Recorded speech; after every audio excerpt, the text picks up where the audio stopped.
أعوذ بالله من الشيطان الرجيم.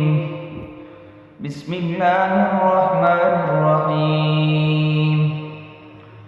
الرحمن علم القرآن خلق الإنسان علمه البيان. الشمس والقمر بحسبان والنجم والشجر يسجدان والسماء رفعها ووضع الميزان ألا تطغوا في الميزان وأقيموا الوزن بالقسط ولا تخسروا الميزان والأرض وضعها للأنام فيها فاكهة والنخل ذات الأكمام والحب ذو العصف والريحان فبأي آلاء ربكما تكذبان خلق الإنسان من صلصال كالفخار وخلق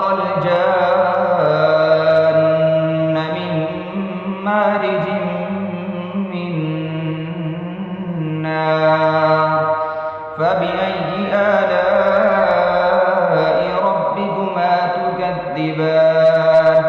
رب المشرقين ورب المغربين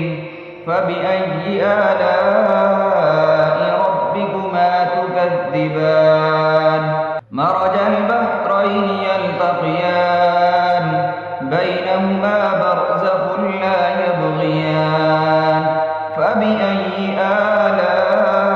آلاء ربكما تكذبان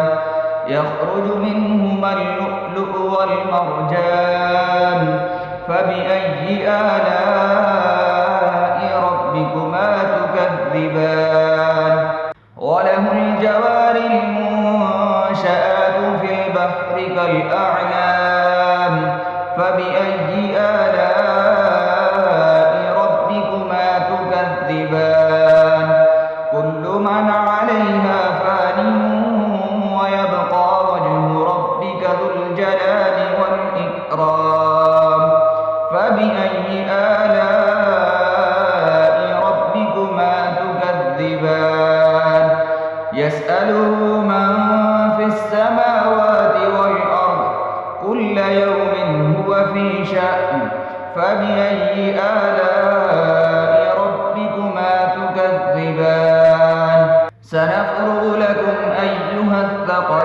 الثقلان فبأي آلاء ربكما تكذبان يا معشر الجن والإنس إن استطعتم أن تنفذوا من أقطار السماوات والأرض فانفذوا لا تنفذون إلا بسلطان فبأي آلاء ربكما تكذبان يرسل عليكما شواظ من نار ونحاس فلا تنتصران فبأي آلاء ربكما تكذبان فإذا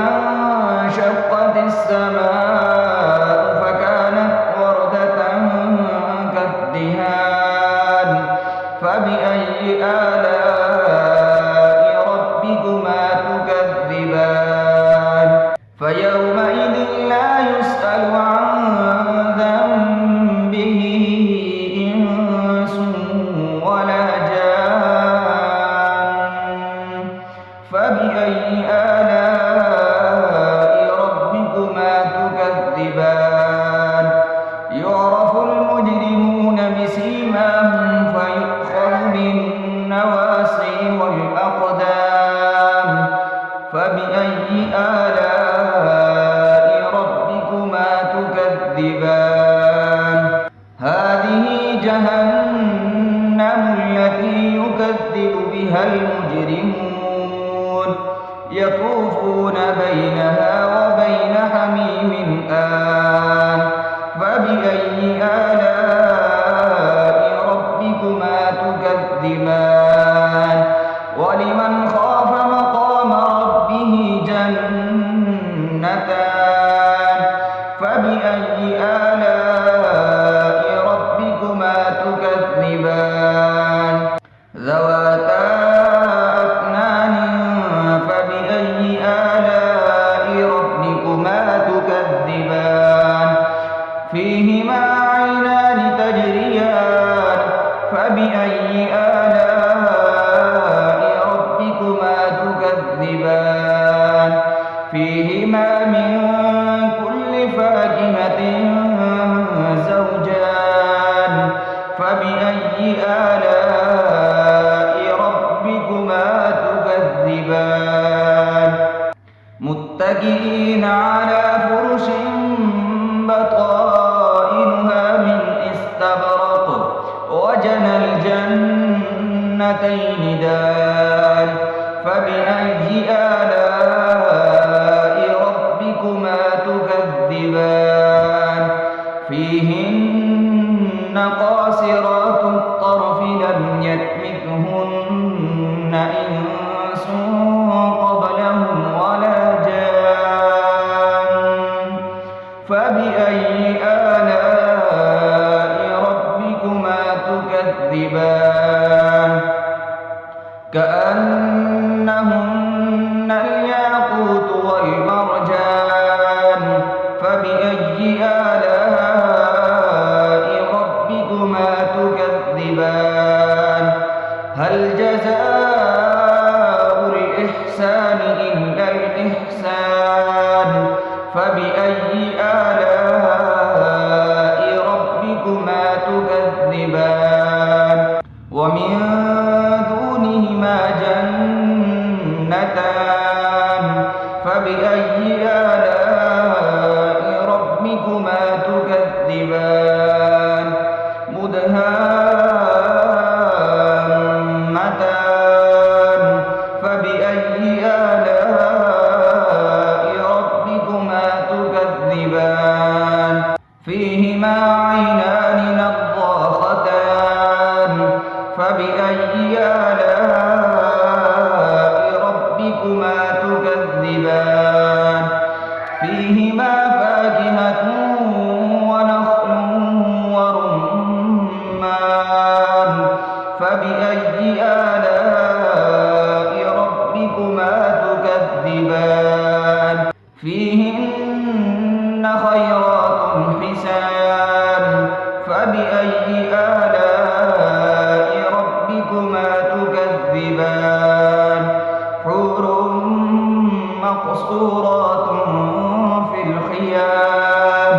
فبأي آلاء ربكما تكذبان لم يطمثهن إنس قبلهم ولا جان فبأي آلاء ربكما تكذبان متكئين على رفرف خضر وعبقري حسان فبأي آلاء ربكما تكذبان تبارك اسم ربك ذي الجلال والإكرام